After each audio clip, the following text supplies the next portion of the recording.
சுமார் 150 வருஷத்துக்கு முன்னாடி 1872 டிசம்பர் 4ஆம் தேதி அப்போ பிரிட்டிஷ் நாட்டை சேர்ந்த டேய் கிராட்டியாங்கிற கப்பல் போர்ச்சுகல் தீவு அரோசஸ் தீவுகளுக்கு நடுவுல கடல்ல பயணம் செஞ்சுட்டு இருந்தது. திடீர்னு ஒரு கப்பல் எந்த சத்தமும் இல்லாம அமைதியா கடல்ல மிதந்துட்டு இருந்திருக்கு. கிராட்டியா கப்பலோட கேப்டனும் அந்த கப்பல்ல இருந்த பயணிகளும் அந்த கப்பலை உத்து பாக்குறாங்க.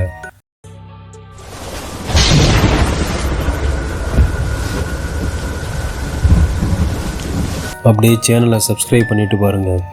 பொதுவாக கடலில் கப்பல் பயணம் செய்கிறவங்க நடுவில் வேற ஒரு கப்பலை பார்த்தா அந்த கப்பலுக்கு தகவல் அனுப்பி அதில் இருக்கிறவங்க கிட்ட தொடர்பு கொள்ள முயற்சி செய்வாங்க. அவங்களோட தொடர்பு கிடைச்சி சிக்னல் கிடைச்சாதான் அந்த கப்பலுக்கு பக்கத்தில் நெருங்கி போவாங்க. அதே மாதிரி கிராட்டியா கப்பலில் வந்தவங்க தனியாக மிதந்துட்டு இருந்த கப்பலுக்கு ரேடியோ சிக்னல் மூலமாக தகவல் அனுப்பி தொடர்பு கொள்ள முயற்சி செய்கிறாங்க. ஆனால் அந்த கப்பலில் இருந்து எந்த தகவலும் வரல. கிராட்டியா கப்பலோட கேப்டன் சரி பைனாகுலர் மூலமாக பார்க்கலான்னு பார்க்குறாரு. கேப்டன் டேவிட் அதை பார்த்துட்டு ஷாக் ஆகிட்டாரு. ஏன்னா அந்த கப்பல் ஆள் நடமாட்டமே இல்லாம எந்த அசைவும் இல்லாம மிதந்துட்டு இருந்திருக்கு. உடனே டேவிட்டுக்கு சந்தேகம் ஏற்படுது. அதனால அந்த கப்பல் கிட்ட நெருங்கி போய் பார்த்தப்போ அதுல ஆள் நடமாட்டமே இல்லாத வெறும் கப்பலா தான் வந்திருக்கு. அந்த கப்பலோட பேரு மேரி செலஸ்ட்னு தெரிய வருது.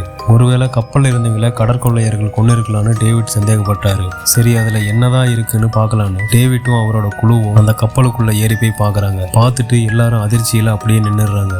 ஏன்னா அந்த கப்பல்ல ஒரு உயிர் கூட இல்ல, யாரும் இறந்து கிடக்கிற உடல்கள் கூட இல்ல. 282 டன் இருக்கு இந்த கப்பல். நடுக்கடல்ல அனாதையா நின்றுட்டு இருக்கு. கப்பல்ல இருந்த பொருட்கள் எல்லாம் சரியான இடத்துல அப்படியே இருந்திருக்கு. இந்த கப்பல்ல இருந்தவங்க எல்லாம் எங்க போயிருப்பாங்கன்னு டேவிட்டோட குழுவுக்கும் குழப்பமா இருந்திருக்கு. ஆனா அந்த கப்பல்ல இருந்த ஒரு சிறிய படகு மட்டும் காணாம போயிருக்கு. ஒருவேளை உள்ள இருந்தவங்க அவங்களுக்குள்ளேயே சண்டை போட்டுக்கிட்டு அந்த படகுல போயிருக்கலாம்னு டேவிட் நினைக்கிறாரு. உடனே பக்கத்துல இருந்த துறைமுகத்துக்கு டேவிட் தகவல் தெரிவிச்சு ஆய்வு செஞ்சதுல அந்த கப்பல் அமெரிக்காவுக்கு சேர்ந்த அந்த கப்பலோட கேப்டன் பெஞ்சமின் பிரிக்ஸ்னு தெரிய வருது.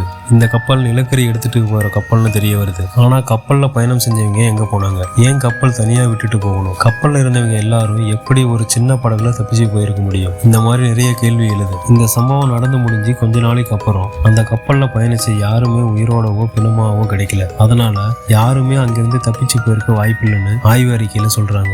இந்த செய்தி பரவுனதும் சில பேர் இந்த கப்பலை பேய் சூறையாடி இருக்கலாம்னு அதுல இருந்த பயணிகள் பேய்களுக்கு இரையாகி இருப்பாங்கன்னு சொல்றாங்க. நடுக்கடல்ல பேய்கள் வாழ்றதாவும் அப்பப்ப மனிதர்கள் கடலை கடக்கிறப்ப அவங்கள பேய்கள் கடத்திட்டு போயிடும்னு சிலர் சொல்றாங்க.